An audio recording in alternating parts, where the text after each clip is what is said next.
Kwa majina yangu naitwa Jacqueline Mfugale, ndio mtendaji katika mtaa wa Mustafa ambao unapatikana katika kata hii ya Pugu.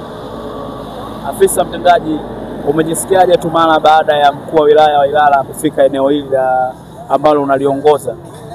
Kwa kweli ni faraja kubwa.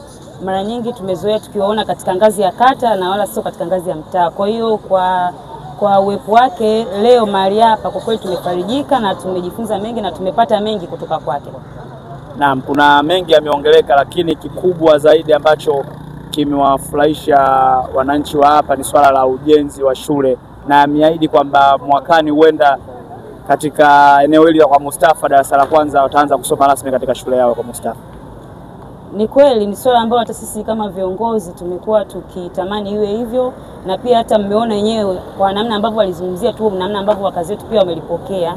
Ni kilio kikubwa kwa sababu pia tumekuwa na upungufu wa huduma za jamii katika maeneo haya. Kwa hiyo wakazi wetu wamekuwa kutoka hapa na kwenda katika mitaa mingine kwa ajili ya nini? Kupatiwa huduma za kijamii. Kwa hiyo uwepo wa shule mahali hapa tunaamini ni fursa nzuri katika mtaa wetu wa Mustafa.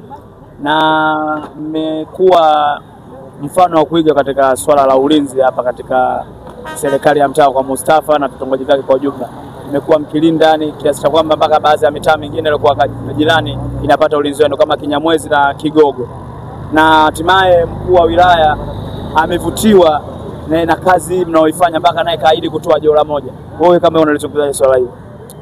Kiukweli kwa hatua ambayo tumefikia tunamshukuru Mungu, kwa maana tunafahamu katika mazingira ya mitaa mara nyingi kumekuwa kuna changamoto mbalimbali ambazo zinahusiana na masuala ya ulinzi na usalama, lakini kwa hali ya sasa ya Mustafa tunaweza tukasema tunaendelea vizuri, lakini pia bado tunaendelea kupambana kuhakikisha kwamba tunatokomeza kabisa masuala mbalimbali ambayo yanahusiana na ulinzi na usalama. Changamoto zozote ambazo tunakuwa tunakumbana nazo, tunaamini itafikia kipindi tutasema kabisa mtaa wetu ni salama na kata yetu ni salama kiujumla. Basi nikutakia majukumu mema. Asante sana.